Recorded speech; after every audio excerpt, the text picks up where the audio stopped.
Welcome to another video from DIY Daily. Just put together a full step-by-step guide, just showing you how to replace the oil pump, which is also the vacuum pump, on its 2016 Vauxhall Insignia.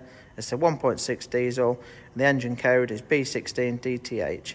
Now this is a really common issue on this engine. There's various reasons as to why you might be needing to replace it, but one of the most common issues that happens with it is it starts drawing oil through into the vacuum system. It can actually start filling the servo up with oil, and on this one it's actually come up with a turbo code that's P2598, a turbocharger position code.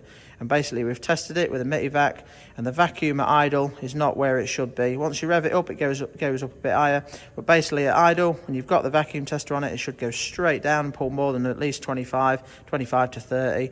But at idle, sometimes this was only drawing just over 10. Once you revved it up a bit, the vacuum would then drop a little bit more as well.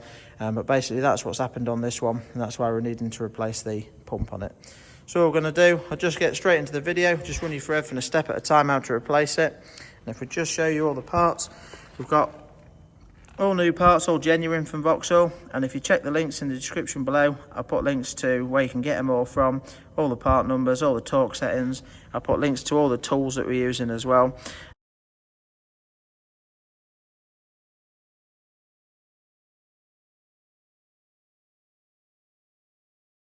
But basically we've got the brand new oil pump. The oil pump comes with some new bolts. It comes with 2 new seals that you can just see in there as well. There's another seal just there at the centres. We've got a new oil filter, sump plug washer, and 2 new seals that come with the oil filter as well. And we've got the right capacity of oil and the right grade as well. It's 5W30 and it should be 5 litres. But yeah, if you check the links in the description below, I'll put links to all them and where you can get them all from as well. Now you can see using the 2-poster ramp does make the job a little bit easier, but it's not too bad to do without a ramp. All you'd really want to be doing is jacking it up on both sides, putting some axle stands under there, just to give you a nice bit of access from underneath to access the sump and everything to get it all off, that's all. But yeah, we'll just get it up in the air now, crack on with the job, we'll run you through everything a step at a time. Right, so we've now got it up in the air. Now the oil pump is obviously located, we've got to take the sump off to access the pump, but we're just going to run you through everything a step at a time. Obviously we're going to need to drain all the oil out. One of the first steps we're going to do though is just simply remove this little panel here. It's really straightforward to get off, just 3 8mm on it. You can see one there and one there. And sometimes this one's not actually got on, but it's normally clipped up with a couple of clips through there as well, but you can see on this one it's not actually attached. So, but yeah, we're just going to get that out of the way. And then after that we've got this little connector just there on the oil level sensor there, and all you need to do with that, your little tab there, you can just simply flick that back, then you should be able to pinch that up to get the connector off, that's all. A little bit tight doing it with holding the camera, that was all. Now this model doesn't have the AdBlue injector or any knock sensors, it's not an AdBlue model.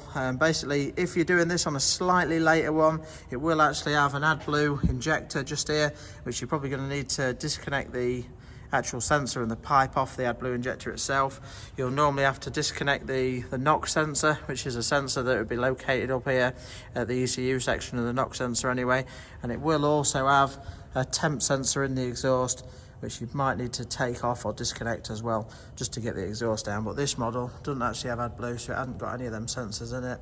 But at this stage now, with that disconnected there, we'll just get that off, and then the next thing we're gonna have to do after that is get the exhaust. You can just see it runs right underneath the sump panel here, so we're going to need to get that off completely out of the way. Now, it might be easier said than done. You can just see looking at the bolts there, and I did just give these a little bit of a spray of WD-40 earlier on, but really I don't think that's going to assist us at all with that. We're going to need to get some heat on them. So that one doesn't look too bad, but that one doesn't look very healthy there, and the one at the top there doesn't look the best, but we'll give it a go and see how we get on. Once you've undone them, you can either undo this whole panel. You might need to just undo these 2 bracket pieces just there, just to get access to that underneath and take this all down with it, or you might be able to just undo the 2 13s on there. We might be able to slide it out.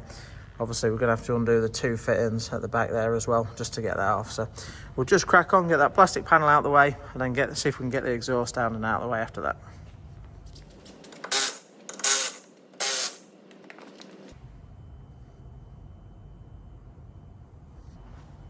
So just going to have a crack at these bolts now. We're going to get some heat on the job. Now normally, up to now, I've been using the oxyacetylene, or you can get some little burners, which will do the job. But we've been fortunate enough to get one of these tools, these heat inductors from Pickler, which we've had this about a month now. It's an absolutely mega piece of kit, really handy for heating stuff, really easy to use, and it's load safer than the acetylene as well, because all you're using is the little head on there, so you can get right on the bit you need to heat up, and you're not using a big gas torch in there, so you can use it in areas where it's a little bit tricky for access or anything like that. I'll just set the camera up and just show you it in use as we do it. If we give them a decent bit of heat, it'll give us the best chance we've got of getting these nuts off. So I'll just rig that up now and have a go at it. All you need to do is simply just hold the head up to the nut and just press the button.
As you can just see, all them 5 nuts off now. We've just got to undo the support hangers, but I just thought I'd show the induction heater in use really.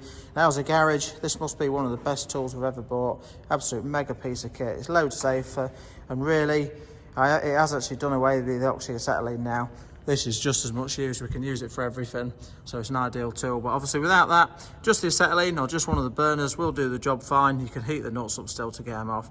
Now just the 2 top ones there could use a 13mm on, but the bottom one, obviously it really badly rotted, so I did just knock a 12mm on it. You can just see, just looking at the nut, it's obviously rotted away and a little bit smaller there, but the other 2 at the back just come off again with a 13mm on there. So we're just going to crack on now, just get the hanger off, we'll get the exhaust out of the way, then run you on to the next step after that.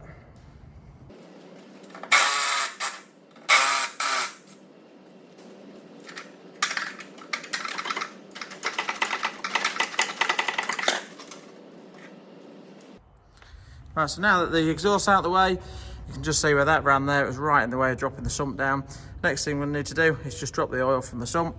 And all we're going to do, just obviously the sump plug on the back there, you're going to want a 15mm socket to undo that and drain the oil. And we are just going to remove the oil filter. This is the cap for the oil filter there. And to do that, you're just going to want a 24mm socket to get that off as well. So we'll just do that next and get the oil out.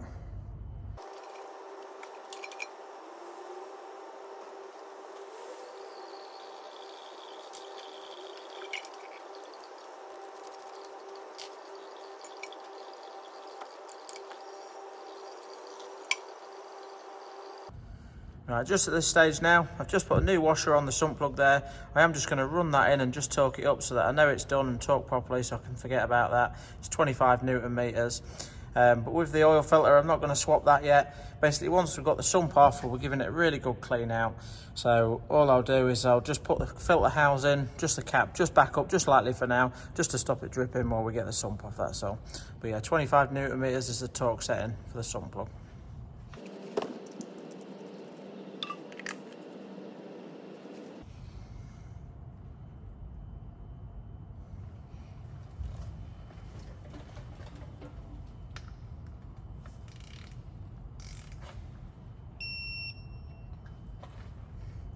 Right, so at this stage now, we're now ready to start undoing all the sump bolts and get the sump down and out of the way. And basically we've got a load of 13mm that go into the actual engine block, and then sideways we've got a few 15mm which go into the gearbox there, and some do run through from the gearbox side into the sump there. And there is one more bigger bolt, just an 18mm for this front engine mounting that you'll need to take out as well. Now, I can't quite remember, but I don't think we need to fully undo the mounting. I think we can just undo that one bolt. So just whiz round now, just undoing all these bolts. Obviously there's quite a few 13mm.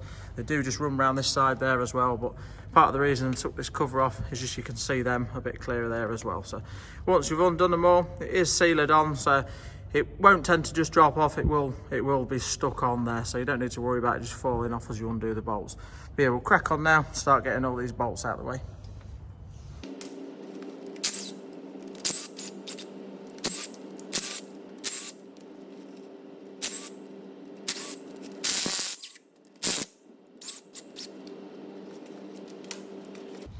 You will just find that your 2 bolts on your gearbox side, there's 2 that are a lot longer than the others as well.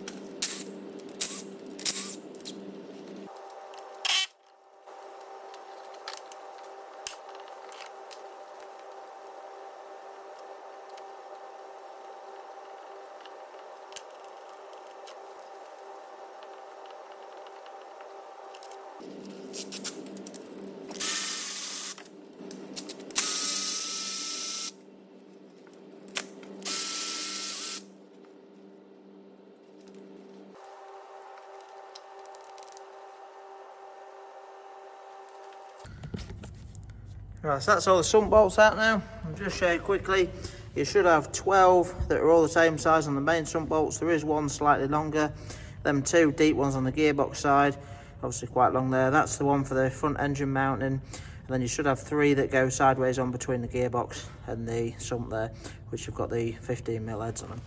At this stage now, again, one of the reasons why I want to take this cover off, just the best way of separating the sump from the block, with it being quite tight, you just use like a flat bladed screwdriver or just a little chisel or a pry bar, and you can just get in. There is just a little gap up there which you can just knock it into, and that's sort of your best area normally, just to split the sump away from the engine itself. So I'm just going to just lightly tap a screwdriver in there, and then that should just start breaking it away, and then we can just pry it down there.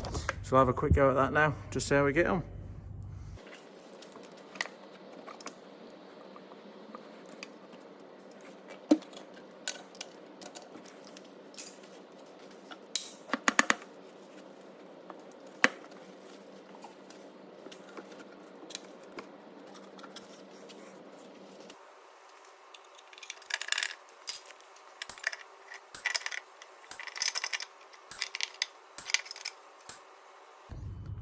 Right, so we've now got the sump off, and we can now see the oil and vacuum pump. Now at this stage, once the pump's off, we're going to be needing to give everything a really good clean up. You can see the sump, all the excess silicones all on there, so we're going to give that all a really good clean out. There is also that seal in there that we've got, we're going to be needing to replace that.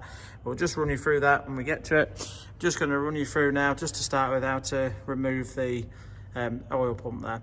Now there is a special tool from Vauxhall, but my special tool is this little piece here, aka a little section of brake pipe. Now all that we need to do, just to get basically all this is for is just to hold the tensioner off the chain, that's all. And I'll just try and show you as best as I can on the camera. It might be a little bit tricky, but basically you can just see up this side there, it's a little bit tight in between the gearbox casing there. You can see the chain there and the sprocket for the oil pump. And basically there's a tensioner just up there, and all you need to do, the special tool just simply pulls that back. It takes the tension off the chain there, and the special tool, it's just a little bit of metal, basically hooks in there, and you put a bolt, just one of the sump bolts in there, and it just slots through the bolt hole there. That's all. But if I just show you quickly, just with a bit of brake pipe, you can just simply hook it into the tensioner there. But just try and focus on that, and you can just see, to pull that back, that's pulling the tensioner back there. And all I'm going to basically do is just put a bolt in. I'll just pull it back so that the tension's fully off, and I put a bolt in, and then I'll just curve the brake pipe around the bolt, that's all. So I'll just sort of set it up into place and then show you once it's in.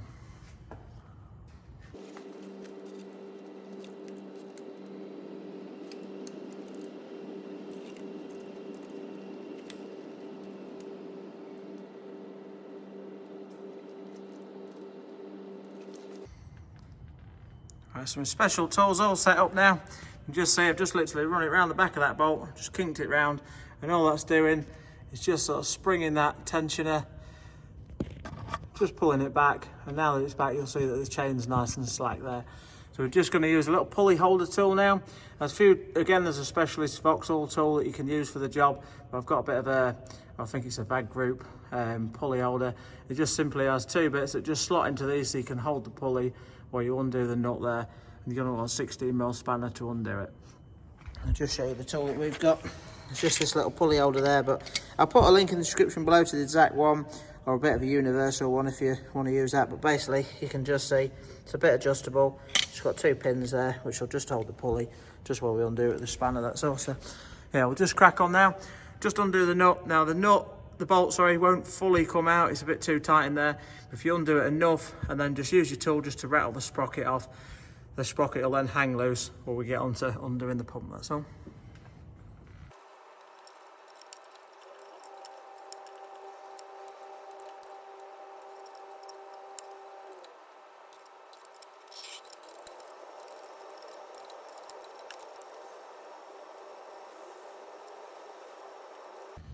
As you can just see in the gap there, the bolt is loose. It just won't fully come out just because of the space in that. So all we need to do now is just use you can use the holder tool just to sort of rock the pulley a little bit, just to break it away from the pump there. So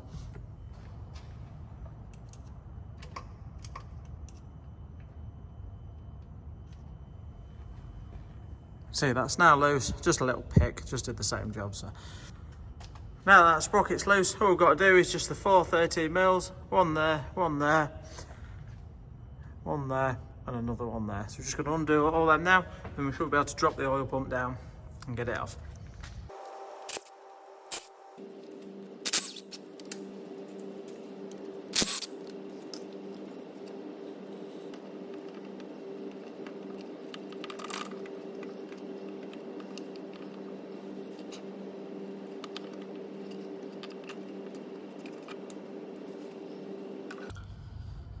Right, so now that the pump's out of the way, we've got a decent bit of access to everything now. And I'll just try to show you, you can just see quite clearly now what that tool was doing. Basically all it's doing is just simply holding that chain tensioner just back there, just to give it a bit of slack on the chain.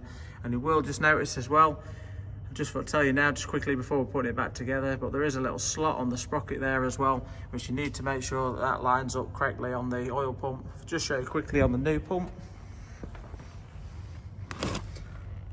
You'll just see a little flat side there, so you need to make sure, really crucial to make sure that sprocket is bang on in the right place there. If it's slightly over and cockled over, it will cause you some problems, so you need to make sure that's nicely slotted on, that's all.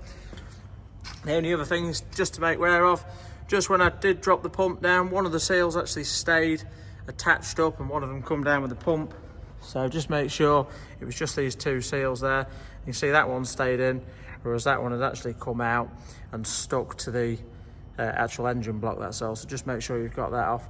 Obviously they come with the new pump anyway. So what we're going to do at this stage now, just going to move this sprocket out the way, just so I can get a bit of access. I'm not going to film this bit, but basically I'm going to give everything a really good clean up now. We need to get all this old silicone off the engine block there, give that a really good clean up.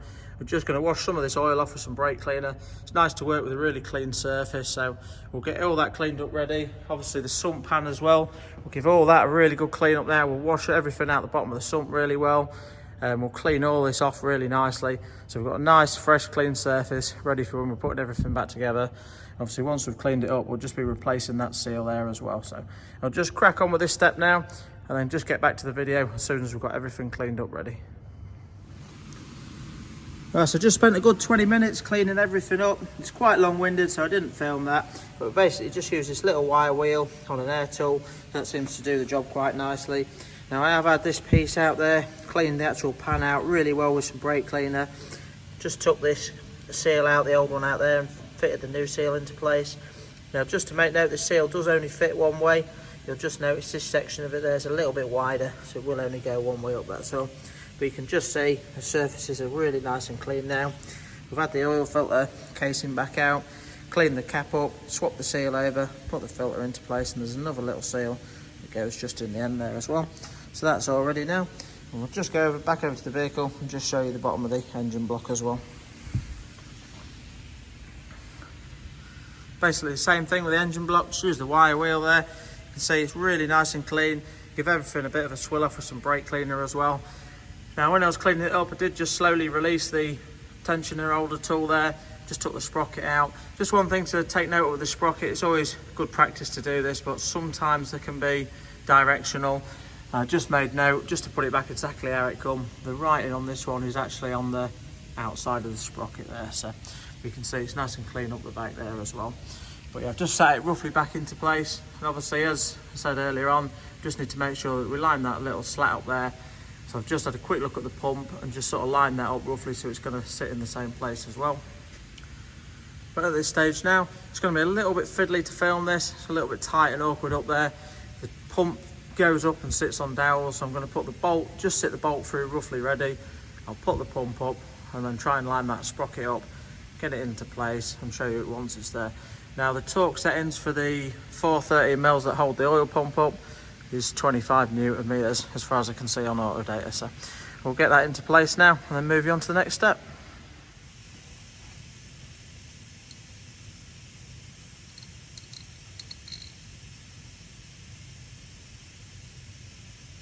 And obviously just before you fit your new pump, you can't really go too wrong with it. There's not really many reasons why these should come out. Just make sure your seals are in the new pump, that's all.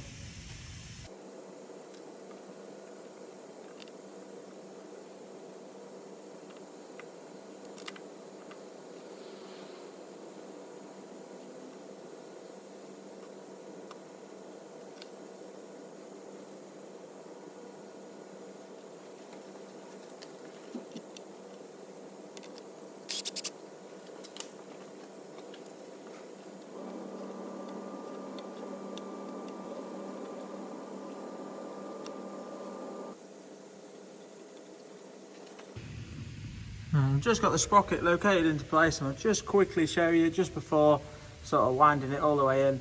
But once you have got the sprocket on, you can just see the inner bit of the pump, just where the two little slats are there.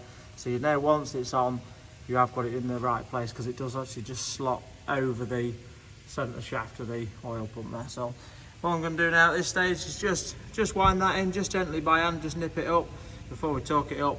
And I'm just going to quickly torque the 4 bolts, the main bolts as well, for 25 Newton meters.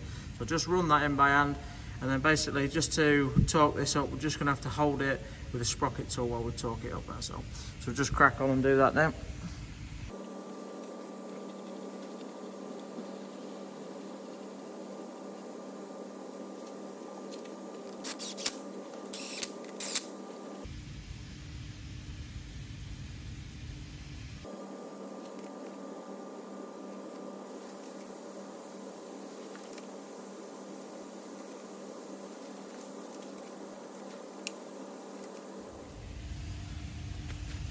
So just managed to get that torqued up. I couldn't quite film it because it was mega awkward to sort of have the camera on there while I was needing to be in there with a holdall tool and the torque wrench to do it. But basically, obviously the main bolts are torqued to 25 Newton meters, and the torque setting for the main sprocket bolt there is 25 Newton meters and then 60 degrees. But now that that's on, just show you quickly. Just say I've just pulled it around. Obviously the chain's slack there. Just have a quick look at this stage. Just make sure your chain looks like it's looped on okay around the top there. And all we're going to do now is just slowly release the tensioner there, and just let it put the tension back on the spring there and take that slack up. So we'll just slowly release that now.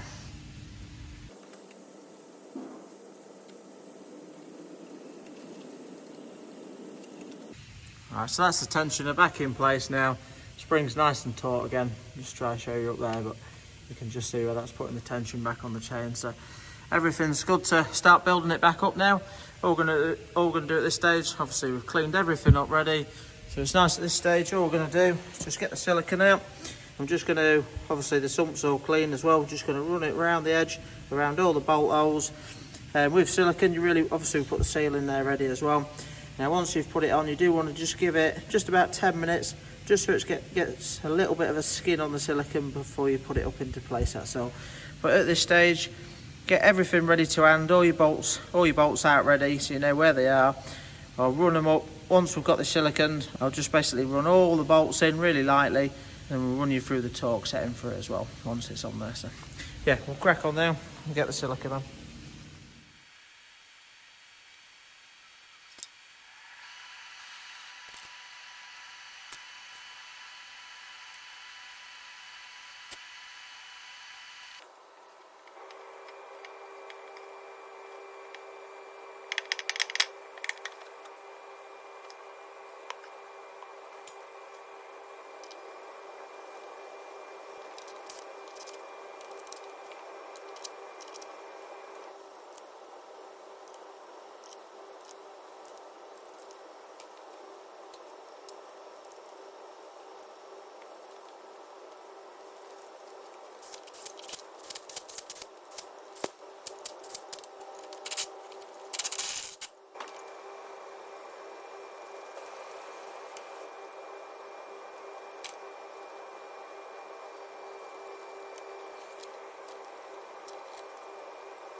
Right, so the sump's now up.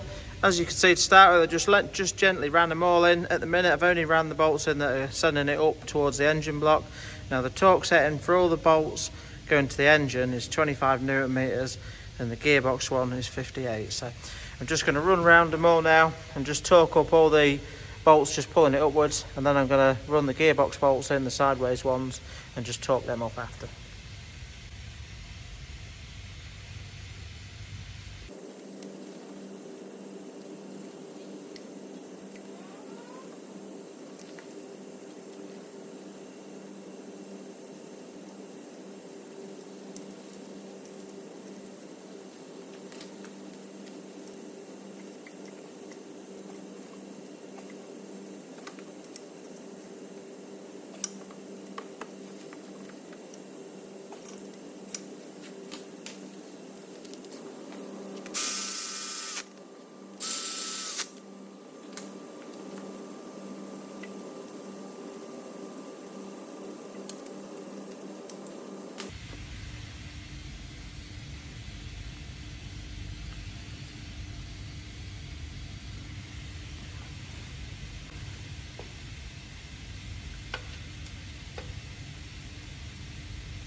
Right, so the sump's all torqued up correctly now.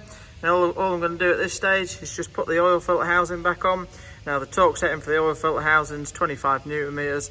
Once I've done that, I'm just going to give everything a really good clean off with brake cleaner. Obviously I already torqued the sump plug up earlier on, so I know that's okay. And it really pays to clean everything up well. It's just when you come to running it up, it's nice and easy to check and make sure you ain't got any leaks then. So yeah, we'll just crack on, get that back on. After that, we'll just simply put that connector back on the level sensor there, then we'll start putting the exhaust back on. This trim can go back on down the side there, and then we'll just run you through the next few steps after that.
Right, so at this stage now, the exhaust's all back on. Just used some new bolts just at the front there, just because the old ones was a little bit mullered. So the connector's back on there. All I'm left to do now is just put this trim on. Then we're going to be lowering the vehicle back down, ready to put some oil in it. Now with the silicone, it's always best to just leave it for a couple of hours to cure if you can really, before putting some oil in it. So we'll just leave this for a bit and then come back to it once it's been a couple of hours, and we'll put the oil back in it. But yeah, we'll just crack on getting these trims on, then I'll run you through the last few steps after that.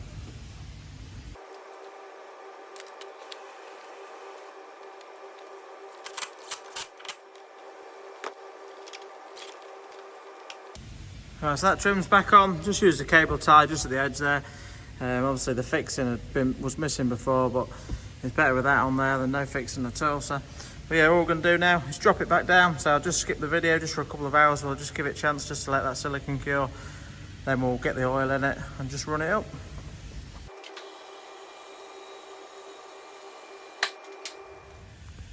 Right, so at this stage now, we'll just give it a couple of hours for the silicone to cure. So we're now just going to fill the engine oil up. It takes 5 litres of 5W30. Once we've done that, we're then going to strike it up. Once you're ready to strike it up, just be prepared, ready to turn it off. All we're going to do to start with is just have a quick listen and just make sure that everything sounds okay. Obviously, if you hear anything that doesn't sound quite right, obviously the oil pump's quite a crucial item to the engine for pushing the oil around. So we'll just be ready to turn it off if need be. But yeah, we'll just get the oil in it and then get it struck up and see what it sounds like.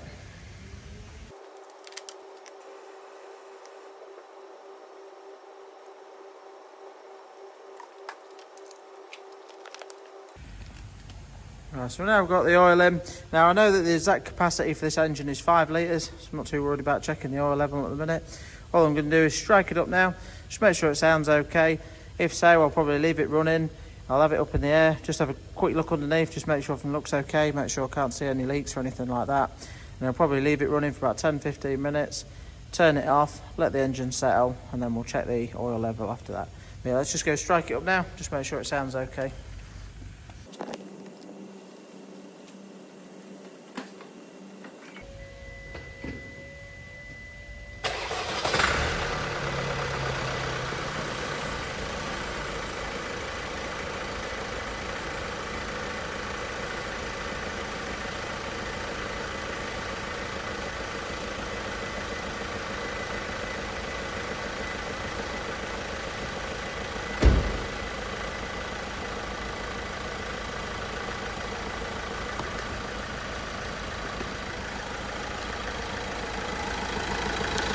Right, so definitely sounds okay, no issues there. Just going to send it up in the air quickly now, just have a quick look underneath, just make sure it looks okay, then we'll drop it back down and just run you through any final checks after that.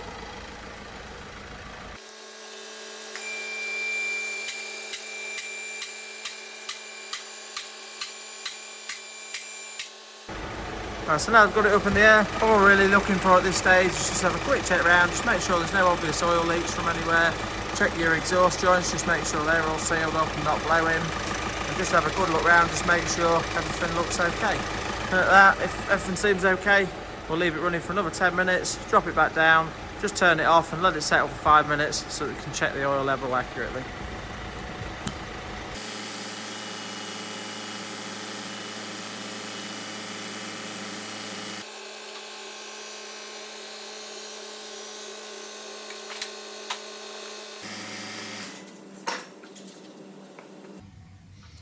Just before we check the oil level, while I was letting it settle, just done a quick code scan with the snap-on diagnostic machine, just cleared all the fault codes out, so when we road test it we know we've got a clean slate in there. If we do get any issues, it's nice and clear to see what the faults are that's come back, that's all. So, but yeah, we'll just check the oil level now, just make sure it's okay. Right, so the oil level settled for a good 10 minutes now. All I'm going to do is just take the dipstick out quick, just wipe the end of it, re-dip it and just see where the level's at.